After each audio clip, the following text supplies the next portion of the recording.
Assalamualaikum warahmatullahi wabarakatuh. Al-Fatihah. A'udzubillahi minasyaitonirrajim. Bismillahirrahmanirrahim. Alhamdulillahi rabbil alamin. Ar-Rahmanirrahim. Maliki yaumiddin. Iyyaka na'budu wa iyyaka nasta'in. Ihdinas siratal mustaqim. Siratal ladzina an'amta 'alaihim غير المغضوب عليهم ولا الضالين. الحمد لله رب العالمين والصلاة والسلام على أشرف الأنبياء والمرسلين سيدنا محمد وعلى آله وصحبه أجمعين. سبحانك لا علم لنا إلا ما علمتنا إنك أنت العليم الحكيم. ربنا افتح بيننا وبين قومنا بالحق وأنت خير الفاتحين.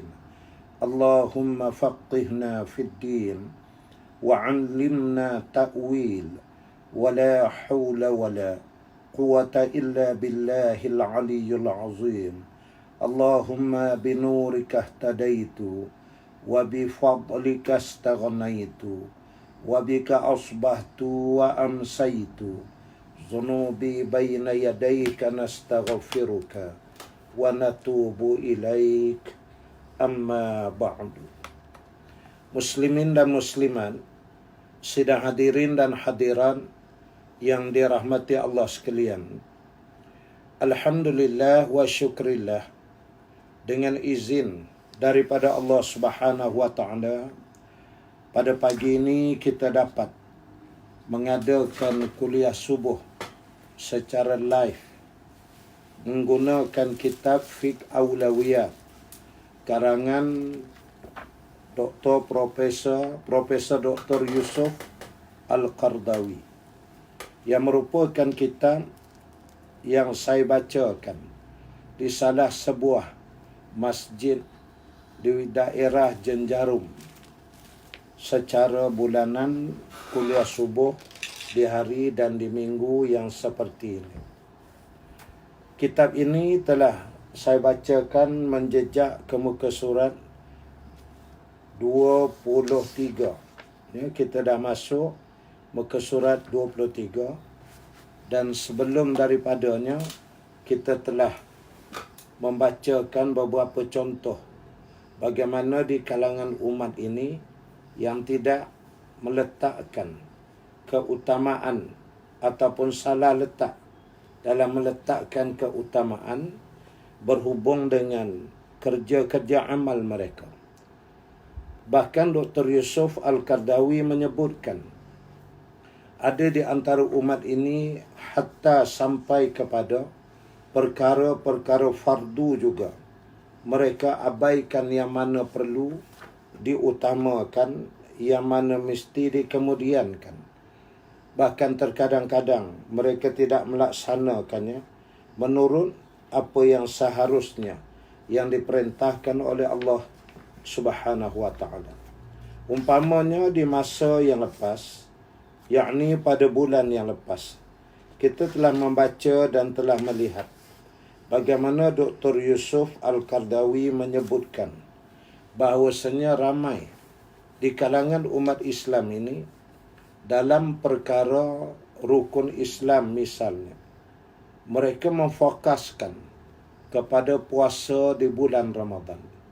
Sehingga kata Dr. Yusuf Al-Qardawi, ramai di kalangan umat Islam yang tidak pernah meninggalkan puasa Ramadan, tetapi dalam waktu yang lain mereka meninggalkan solat 5 waktu sehari semalam.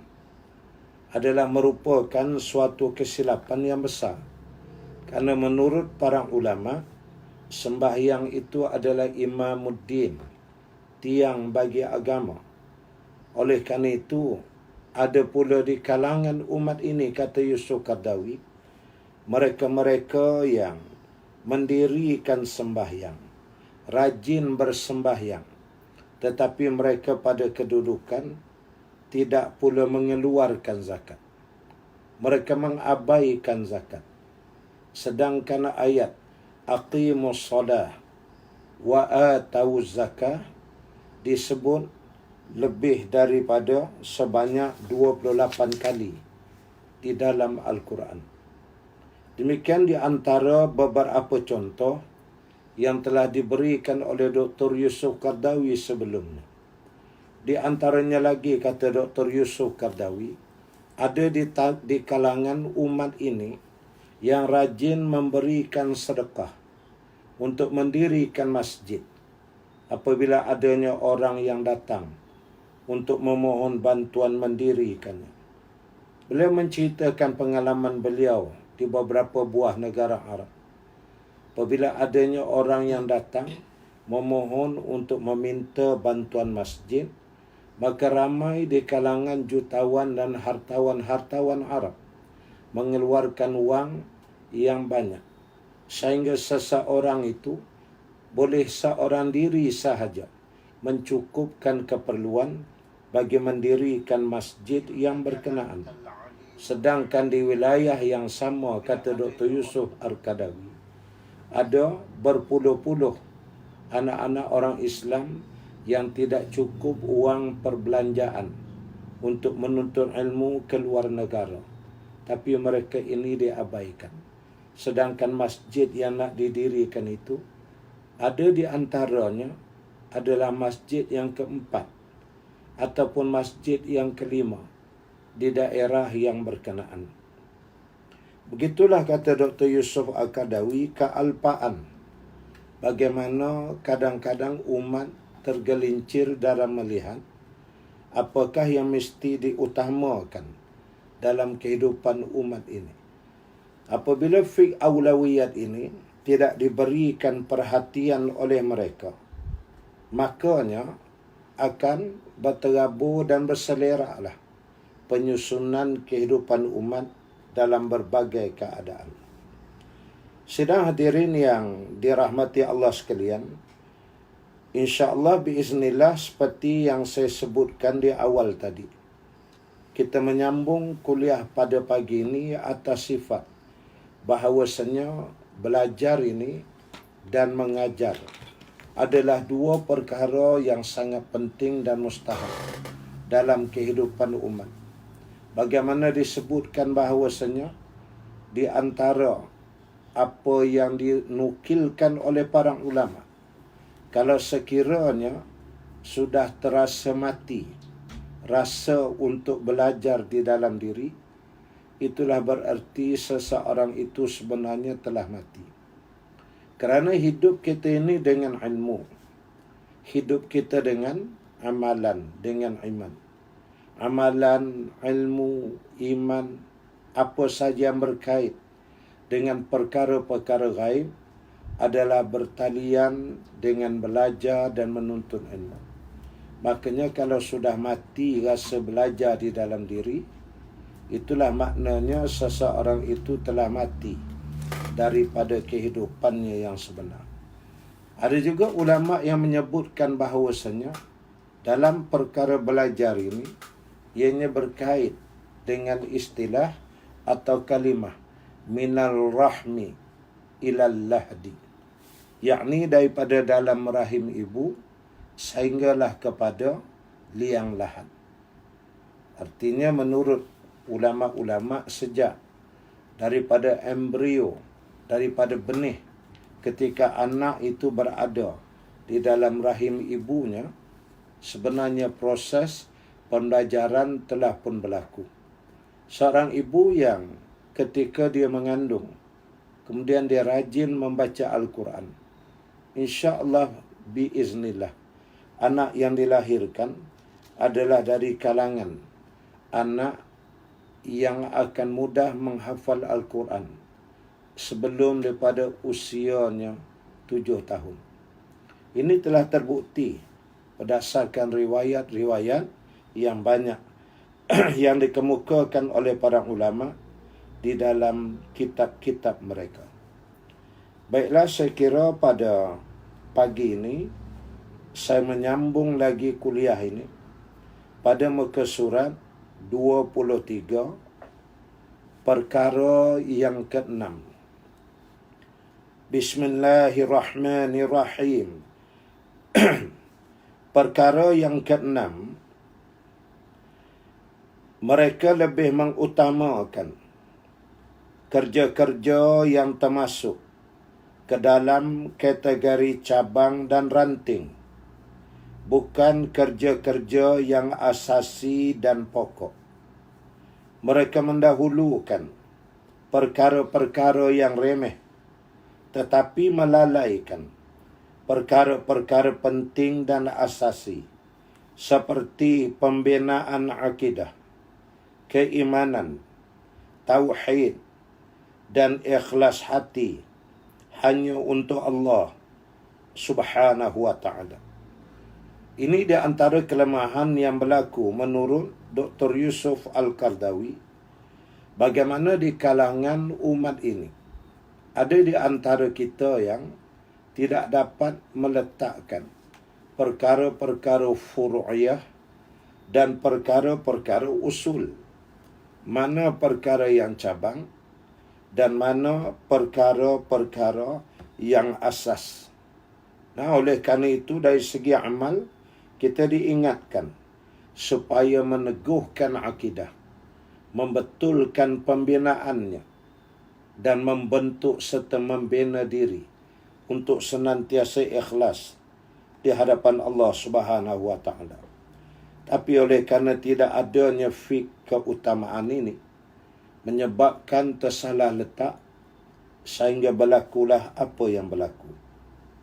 Yang ketujuh, di antara kepincangan dan kekeliruan pemikiran yang terjadi di tengah-tengah umat Islam adalah banyak sekali di kalangan mereka yang sibuk bekerja memerangi dan membasmi perkara-perkara yang makruh hukumnya ataupun termasuk syubhah, sedangkan yang memerangi perkara-perkara yang jelas haram dan dilarang ataupun memerintahkan orang untuk mendirikan kewajipan dan fardu adalah sangat sedikit sekali bilangannya.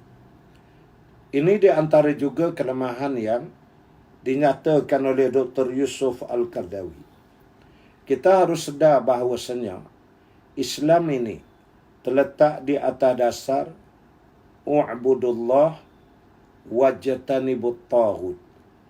Hendaklah kamu mengabdikan diri kepada Allah dan jauhkanlah diri kamu daripada taghut, yakni setiap sesuatu yang melampaui batas-batas ajaran hukum agama Allah Subhanahu wa ta'ala. Islam juga secara jelas membawa prinsip amar ma'ruf nahi mungkar. Isinilah apa yang dibicarakan oleh Dr. Yusuf Al-Qaradawi. Adanya di kalangan umat ini, apabila meletakkan amar ma'ruf itu, mereka tidak tahu untuk memilih ma'ruf yang manakah yang mesti didahulukan, ma'ruf mana pula yang mesti dikemudiankan.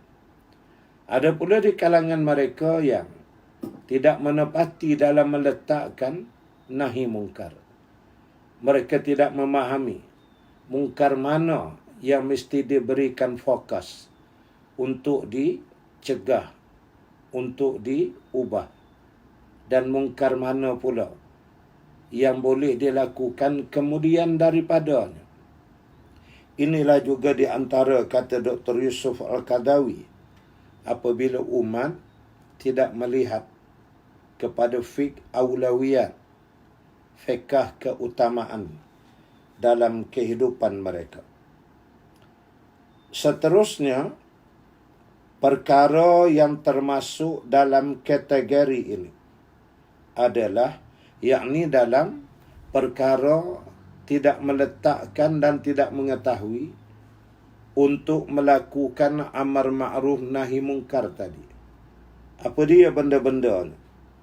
Di antaranya ialah perdebatan yang berpanjangan mengenai perkara-perkara yang belum jelas hukum halal haramnya daripada perkara-perkara yang telah jelas diharamkan agama.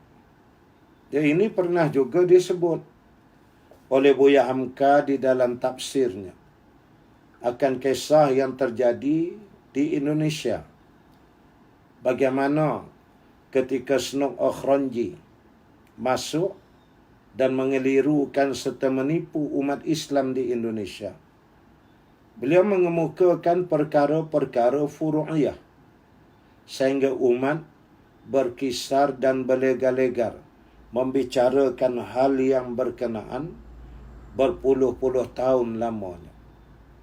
Umpamanya sekadar contoh, dikemukakan akan perkara mimpi di siang hari di bulan Ramadan. Dikisahkanlah kononnya seorang lelaki bermimpi di mana di dalam mimpinya dia memakan seketul benang. Benang yang dililit pada tungkulnya, dia telan semua. Tiba-tiba setelah terbangun daripada mimpi, didapati kayu tungkul benang tu ada dalam perut dia, manakala hujung benang terkeluar di mulutnya. Lalu soalannya, adakah batal puasanya atau tidak? Kalau nak disebut batal, yang ditelan adalah tungkulnya sedangkan benang berada di luar. Kalau nak disebut tidak batal, sedangkan tungkul benang hampir kesemuanya ditelan, baki yang sedikit sahaja di luar mulut, mana boleh disebut batal. Begitulah pembahasannya, sehingga berpuluh-puluh tahun umat terlalai dalam perkara itu. Begitu juga pernah disebut oleh Asy-Syahid Said Qutb rahimahullahu ta'ala di dalam tafsirnya Fi Zilalil Quran. Apabila Syahid Said Qutb menerangkan berhubung dengan Suratun Namli yang menceritakan kisah Nabi Sulaiman alaihi salam yang berjalan, kemudian terdengar sehingga senyum Nabi Sulaiman apabila seekor semut memerintahkan seluruh anak-anak buahnya lari dan masuk ke dalam lubang supaya menyelamatkan diri agar Nabi Sulaiman serta bala tenteranya tidak terpijak mereka. Asy-Syahid Said Qutb menyatakan bahawa umat berbahas dalam perkara khilafiyah dengan membicarakan soal di manakah lubang semut itu. Ada kaul menyatakan di Palestin, ada juga yang menyatakan di Mekah, ada yang memberi pandangan di Madinah, ada yang memberi pandangan di Damsyik, macam-macam pandangan. Sedangkan menurut Asy-Syahid Said Qutb, cukup sahaja kita menerima dan beriman bahawa memang adanya lubang semut di atas muka bumi ini yang pernah daerah itu dilalui oleh Nabi Sulaiman alaihi salam, sehinggalah raja semut tadi memerintahkan anak-anak buahnya supaya masuk ke dalam lubang yang berkenaan. Masih banyak di kalangan kaum muslimin yang sibuk dengan perkara khilafiyah, hal-hal cabang, perkara-perkara furu', seperti permasalahan fotografi, yakni dalam masalah mengambil gambar misalnya. Jadi mana dalam perkara ini ulama-ulama telah meletakkan asas yang umum, dan asas itu jelas berdasarkan sebuah hadis daripada Rasulullah sallallahu alaihi wasallam yang menyebutkan bahawasanya akan keluar daripada neraka satu kepala yang mempunyai 2 bibir dan 1 lidah. Lalu kepala ni berjalan merayau di padang mahsyar. Kemudian dia menyeru, di manakah orang-orang yang melakukan syirik? Di manakah orang-orang yang zalim di manakah orang-orang yang membuat gambar. Berdasarkan hadis inilah, maka para ulama membahaskan berhubung dengan masalah gambar ini. Pertama, tidak ada khilaf di kalangan ulama bahwasanya semua jenis gambar yang menggairahkan, gambar yang membawa kepada rangsangan nafsu sehingga jatuh kepada maksiat, hukumnya adalah haram. Sama ada gambar dalam bentuk gambar keping atau gambar yang boleh dilihat secara slide, atau gambar dalam bentuk video, soalnya gambar. Sekiranya gambar itu dalam bentuk filem-filem porno misalnya, maka itu dilarang dan diharamkan. Yang kedua, menurut para ulama, iaitulah gambar yang diharuskan, seperti gambar pemandangan, pemandangan di tepi laut, terlihat pohon-pohon kelapa yang melambai di tiup angin dan sebagainya. Ini mendatangkan kesegaran jiwa dan mengingatkan kepada Allah yang Maha Pengasih, yang mencipta segala sesuatu di langit dan di bumi. Ini diharuskan. Yang ketiga, gambar untuk kita mengambil dengan tujuan-tujuan maslahah yang berlaku dalam kehidupan kita. Umpamanya untuk gambar membuat pasport, gambar untuk kad pengenalan misalnya. Maka ini duduk di bawah siasah syariah. Ada hukumnya yang mengharus dan membenarkan. Karena untuk mengenal wajah seseorang adalah melalui gambar. Itu dibenarkan. Di sana juga dibahaskan oleh para ulama, gambar dalam bentuk berjasad, dalam bentuk berketul, yakni patung. Berhubung dengan patung ini, ulama telah membahagikan. Ada patung yang disembah, ada patung permainan kanak-kanak. Maka berhubung dengan patung yang disembah, hukumnya adalah haram. Adapun patung permainan kanak-kanak adalah merupakan perkara yang dibenarkan. Karena kanak-kanak ni bila bermain dengan patung, dia dalam kedudukan dan keadaan tidak melakukan sifat penyembahan. Ianya hanya hiburan dan permainan bagi mereka. Maka itu dibenarkan. Di sana disebutkan juga, berhubung dengan gambar ini, ialah perkara-perkara yang dianggap boleh membawa kepada manusia itu jauh sehingga tidak berpijak ke alam nyata. Umpamanya dia berkhayal dengan gambaran watak-watak tertentu, menggambarkannya seperti golongan-golongan waliullah, padahalnya tidak. Ini dia dimainkan perasaannya oleh syaitan. Ini adalah perkara-perkara yang merosakkan. Maka umat membahaskan ini sehingga begitu meluas dengan melupakan perkara lain yang lebih besar daripada itu. Sedangkan masalah fotografi ini telah pun diselesaikan oleh para ulama. Begitu juga berhubung dengan nyanyian, kata Yusuf Qaradawi. Berhubung dengan nyanyian ini juga asasnya mudah. Segala bentuk muzik, nyanyian-nyanyian bagi tujuan-tujuan perjuangan, maka ianya diharuskan untuk membakar semangat tentera-tentera Islam pergi berjuang. Rasulullah sallallahu alaihi wasallam sendiri ada penyair-penyair yang membacakan syair-syair bagi membakar semangat para sahabat untuk bergerak pergi berperang ke medan jihad. Antaranya seperti Abdullah bin Rawahah dan orang-orang yang lain radhiyallahu anhu. Maka dalam perkara nyanyian ini juga dibenarkan untuk kita menyanyikannya dalam bentuk mendatangkan keimanan, memberikan kerehatan jiwa, seperti Asmaul Husna misalnya, seperti nasyid bagi kanak-kanak untuk memperkenalkannya ke arah ketuhanan umpamanya. Ini hal-hal yang diharuskan. Oleh karena itu, benda ini telah jelas dan tidak perlu kepada perbahasan yang dimaksudkan oleh Yusuf Qaradawi sehingga meninggalkan perkara lain yang lebih besar daripada itu.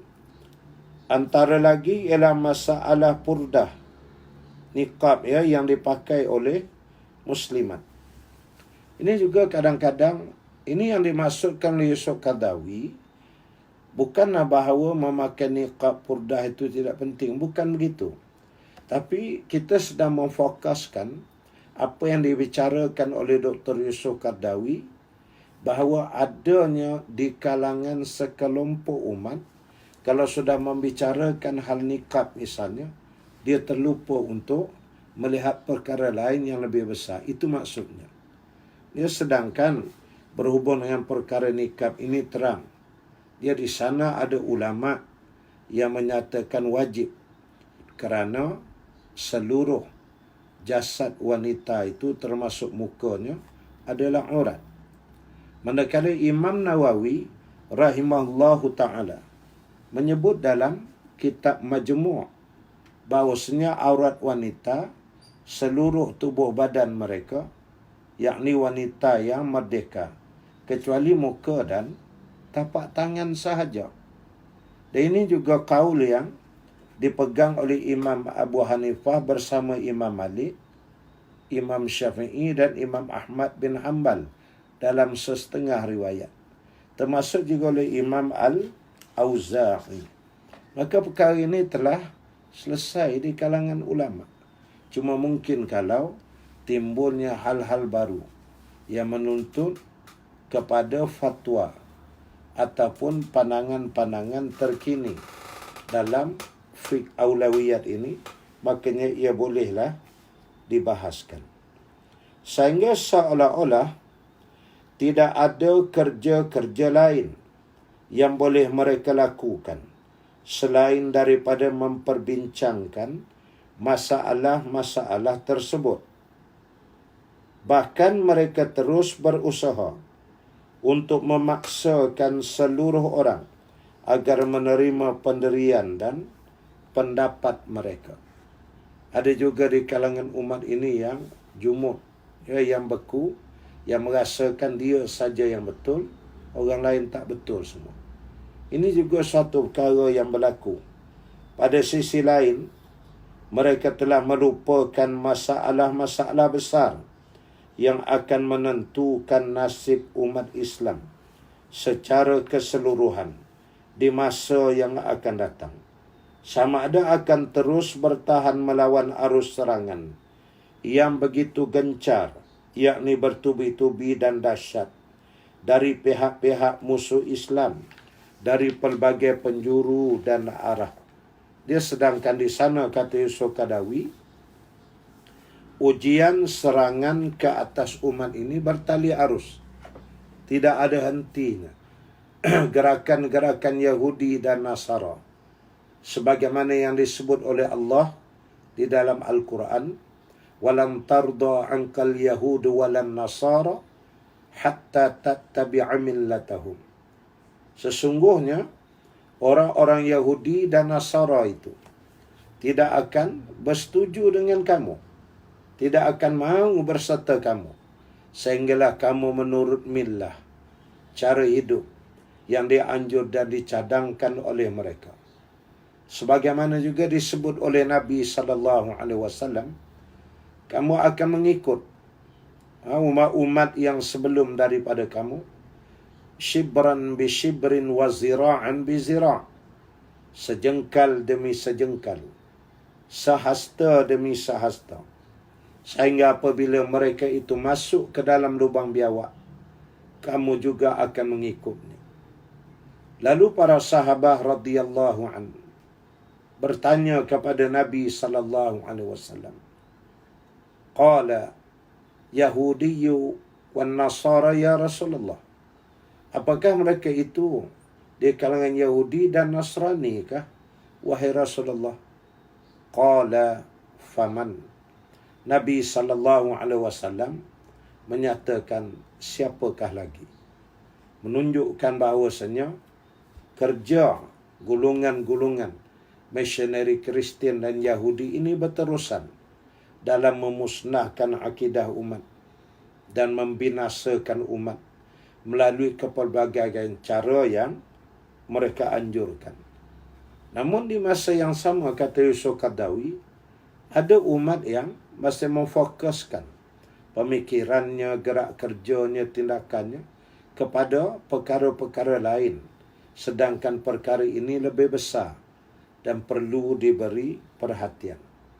Kita melihat bagaimana gerakan evangelis Kristian misalnya, yang mulai bertapak di negara ini, menunjukkan gah dan kekuatan mereka. Terjadinya kebelakangan ini, gerakan-gerakan dakwah Kristian bergerak dari rumah ke rumah, di taman-taman, ada yang menunggu di luar sekolah, memberikan kepelbagaian risalah kepada umat Islam di negara ini.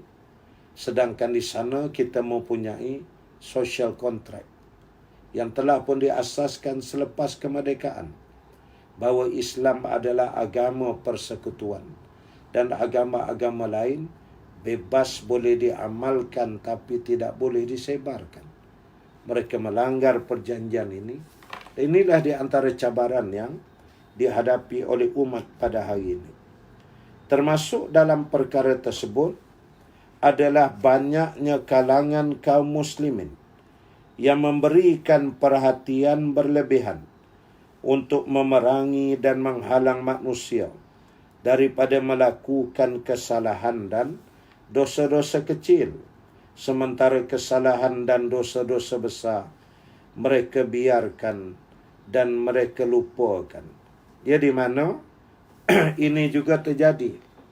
Kita harus sedar bahawasanya Dr. Yusuf Al-Qaradawi menyebut ini bukan hanya dalam tulisan, tapi beliau mencurahkan pengalaman-pengalaman dakwahnya di sepanjang karier kehidupannya dalam bentuk tulisan.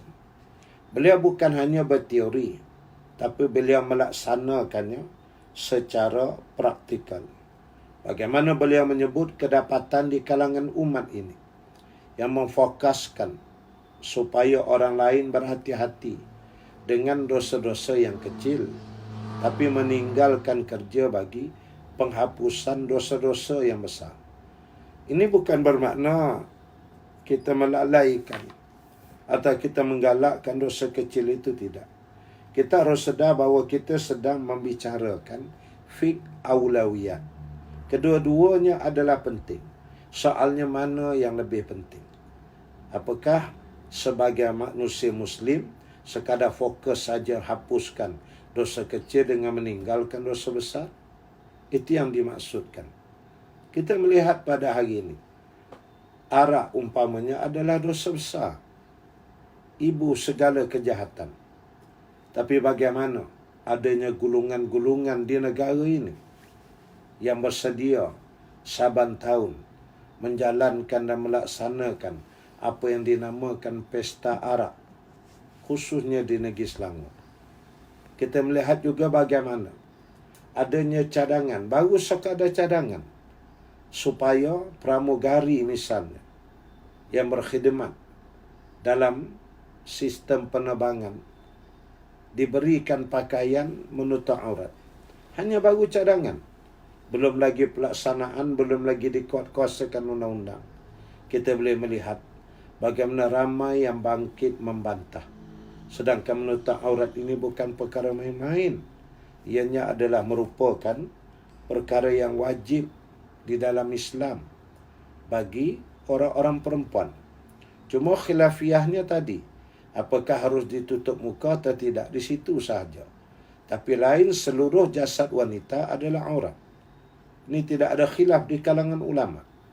Tapi bila ada yang mencadangkan untuk menutup aurat, terjadilah penentangan dari golongan-golongan sekular, dari kalangan mereka-mereka yang membenci dan menentang Islam, dari golongan yang memisahkan antara agama dengan negara, antara agama dengan kehidupan.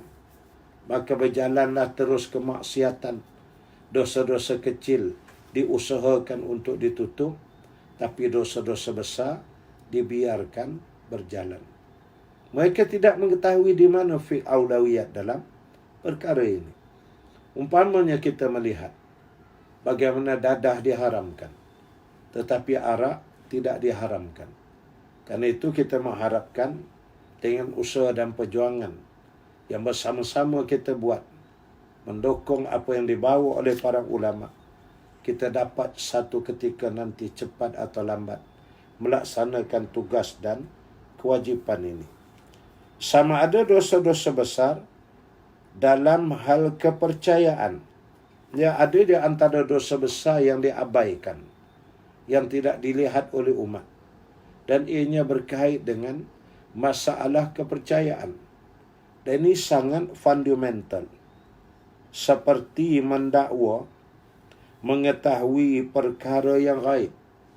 Dia bagaimana ramai yang bergantung dengan dukun, dengan bomo, yang menyebut hal-hal yang gaib, perkara-perkara gaibiah.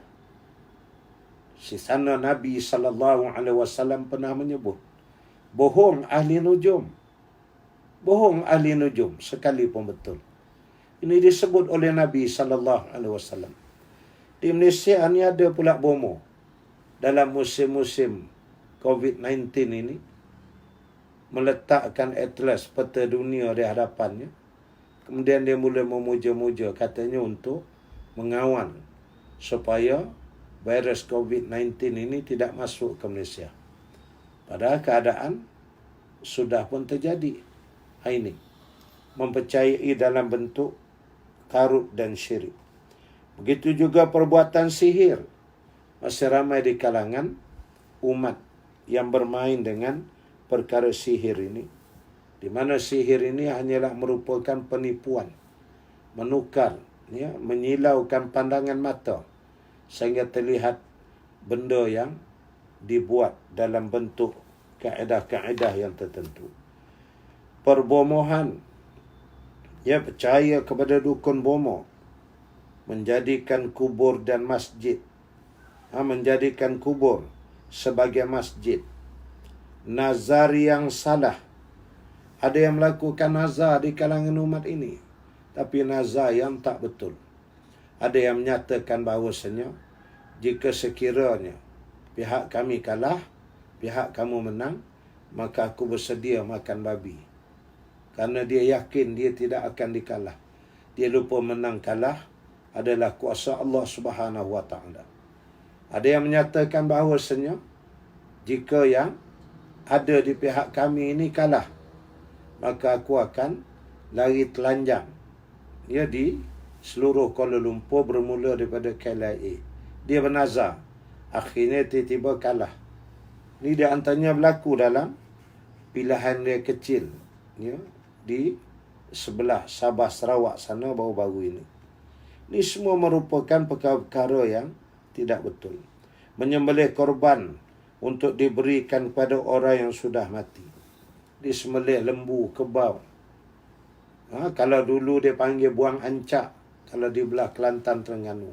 Sekarang Alhamdulillah, kerana telah ramai yang mengaji dan belajar, perkara ini telah banyak dapat dihentikan, hampir tidak ada. Mereka yakin kepada Allah Qadir Rabbul Jalil. Meminta pertolongan kepada orang-orang yang sudah mati, orang-orang yang berada di alam kubur, dan perbuatan seumpamanya yang dapat mengeruhkan kesucian dan kemurnian iman dan akidah seseorang. Ataupun dosa-dosa besar dalam hal urusan sosial dan politik. Seperti tidak adanya sistem syura di dalam kerajaan. Ini tidak berlaku di negara kita. Tapi beberapa negara Islam terjadi. Berlakunya junta tentera dan seumpamanya. Keadilan sosial yang tempang dan pincang. Bagaimana masyarakat tidak diatur menurut apa yang sepatutnya. Kalau mengikut kaedah syarak, di sana harus dan wajib ada peraturan-peraturan yang mengawal orang-orang yang murtad. Di mana menurut hukum Islam, orang-orang yang murtad ni hendaklah dibunuh Tetapi hukum ini tidak dapat lagi dilaksanakan. Merupakan tugas dan tanggungjawab yang mesti kita laksana dan fikirkan bersama. Tidak adanya kebebasan berkarya dan bergerak. Hak-hak masyarakat yang dicabuli, kehormatan manusia yang telah dicemari dan dicerobohi. Penyerahan urusan kepimpinan bukan kepada mereka yang berhak. Ya, di mana masalah kepimpinan dalam Islam adalah masalah yang besar.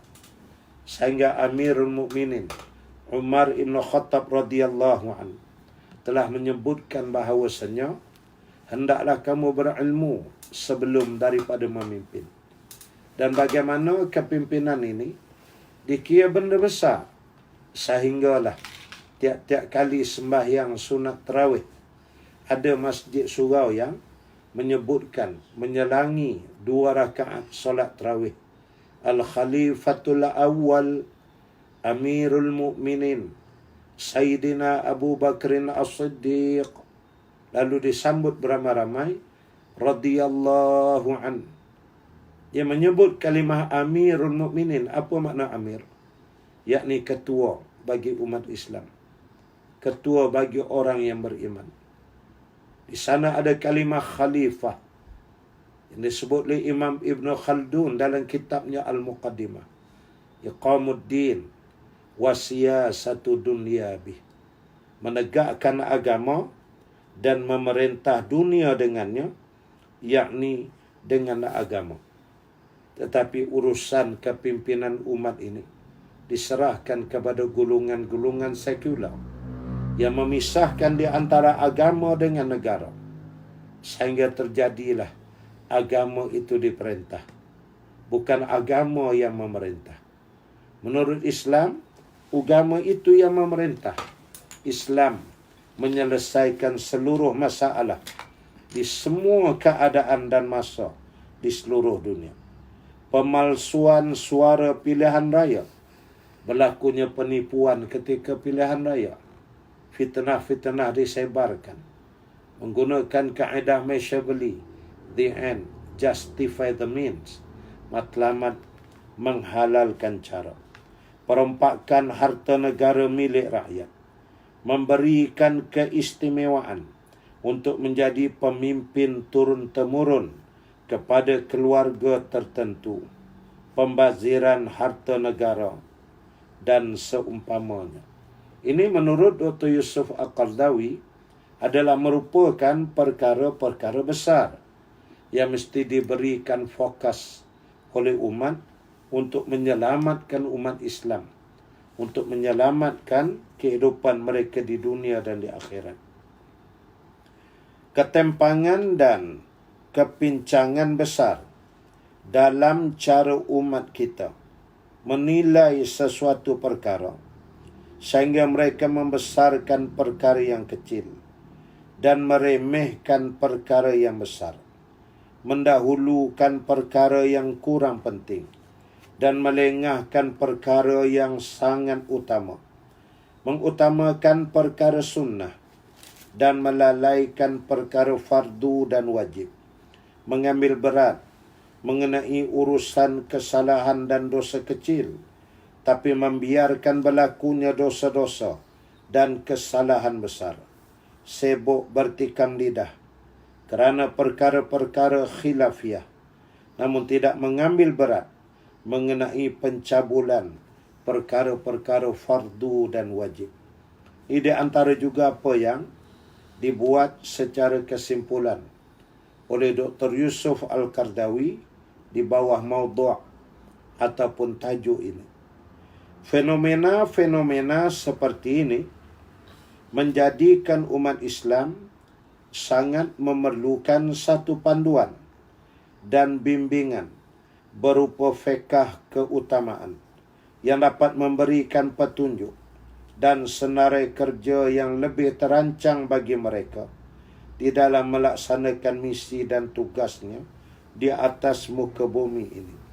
Kita kena sedar bahawasanya kita adalah para khalifah yang telah diiktiraf oleh Allah, yang tidak diberikan jawatan khalifah ini kepada malaikat, Bukit Bukau dan Gunung Ganang. Oleh kerana itu, dalam mentadbir dunia ini, kita mempunyai contoh dan tauladan yang terbaik. Tidak ada lagi demi Allah yang lebih baik daripadanya, iaitulah Rasulullah sallallahu alaihi wasallam, yang melaluinya Allah Ta'ala menurunkan Al-Quranul Karim, yang menjadi petunjuk kepada kita semua sehingga kita selamat di dunia dan di akhirat. Mengaitkan fiqh aulawiyat ini, yakni fiqh keutamaan, dalam suasana yang kita hadapi pada waktu ini, maka kita melihat apabila adanya di kalangan umat yang tidak memahami hal ini, terjadilah apa yang terjadi. Adalah amat malang bagi umat ini apabila telah dimaklumkan betapa bahayanya COVID-19 ini, dan betapa kita diminta supaya berada di rumah selama 2 minggu, yakni 14 hari, agar kita dapat memutuskan jaringan rangkaian COVID-19 ini daripada merebak. Tapi ada di kalangan umat Islam yang membahaskan dan marah-marah berhubung dengan tidak mendirikan solat Jumaat, berhubung tidak boleh hadir ke masjid untuk sembahyang berjemaah. Kita harus sedar bahawasanya di sinilah fiqh aulawiyat itu digunakan oleh para pemerintah dan para ulama, bahawa keutamaan pada masa ini adalah berhubung dengan soal nyawa manusia. Virus yang mudah merebak ini adalah merupakan perkara yang mesti dicegah bersama atas sifat-sifat perkara-perkara yang mendatangkan kebinasaan dalam kehidupan. Kita harus sedar bahawa sembahyang bukan diharamkan. Sembahyang Jumaat tidak diharamkan. Ianya hanya dicegah seketika. Dan insya-Allah kita akan melangsungkan kembali sembahyang berjemaah sebaik sahaja keadaan dapat dipulihkan seperti sedia kala. Di samping ianya juga berfungsi untuk memberikan kepuasan pemikiran dan ketenangan hati serta jalan yang terang di dalam melaksanakan aktiviti-aktiviti yang telah disepakati tanpa adanya rasa was-was ataupun ragu-ragu. Inilah di antara gunanya fiqh aulawiyat ini, di mana apabila kita memutuskannya dengan perbincangan yang jelas, maka kita melaksanakan setiap sesuatu tindakan bagi umat ini secara puas hati. Walaupun kita tidak menafikan bahawasanya di sana ada kelemahan-kelemahan yang terjadi, tetapi kita berpegang dengan apa yang disebut fa idza azamta fatawakkalhu 'ala Allah. Apabila kamu telah berazam melaksanakan sesuatu perkara, hendaklah kamu bertawakal kepada Allah Qadir Rabbul Jalil. Marilah sama-sama kita mendoakan agar Allah Subhanahu wa taala memberikan rahmat pertolongan ke atas kita semua, sehingga kita dapat hidup secara aman damai, secara tenteram, sehat, dan dapat beraktiviti seperti biasa dengan izin daripada Allah Subhanahu wa taala. Kita mendoakan juga agar Allah mengangkat terus akan bencana dan bala ini, sehingga kita dapat pula biiznillah bersama-sama sembahyang sunat tarawih di bulan Ramadan yang akan datang. Saya kira sekadar itu dulu untuk pagi ini. Mudah-mudahan ada manfaatnya buat diri saya dan muslimin muslimat seluruhnya. Patuhilah arahan yang telah dikeluarkan oleh kerajaan dan jadilah sebagai rakyat yang patuh kepada perkara-perkara yang dikeluarkan. Selama ianya tidak menyanggah syarak, maka kita boleh taat dan patuh. Tapi kalau arahan yang dikeluarkan itu menyanggah syarak, la sam'a wa la ta'ah. Maka kita tidak boleh dengar dan tidak boleh patuh lagi.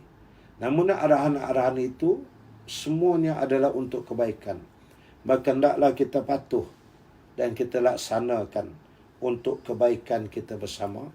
Kita tangguh dengan tasbih kifarah suratul As dan kita tutup dengan bacaan doa. Subhanakallahumma wa bihamdik, nashhadu an la ilaha illa anta, nastaghfiruka wa natubu ilaik. Bismillahirrahmanirrahim. Wal 'asri innal insana lafi khusr illa alladhina amanu 'amilus shalihat wa tawasaw bil haqq wa tawasaw bis sabr. A'udzu billahi minasy syaithanir rajim. Bismillahirrahmanirrahim. Alhamdulillahi rabbil alamin. Wassalatu wassalamu ala asyrafil anbiya wal mursalin sayyidina Muhammad wa ala alihi wa sahbihi ajma'in. Allahumma nawwir bil ilmi qulubana wasta'mil bi ta'atika abdadana wa khallis minal fitani wal mihna asrarana washghal bil i'tibari afkarana wa qina syarra wasawisi syaitan wa ajirna minhu ya rahman hatta la yakuna lahu alaina sultan birahmatika ya arhamar rahimin. Allahumma barik lana fi Rajabi wa Sya'ban wa ballighna Ramadan wa sallallahu ala sayyidina Muhammad walhamdulillahi rabbil alamin wa billahi taufiq wal hidayah. Assalamualaikum warahmatullahi wabarakatuh. Wallahu alam.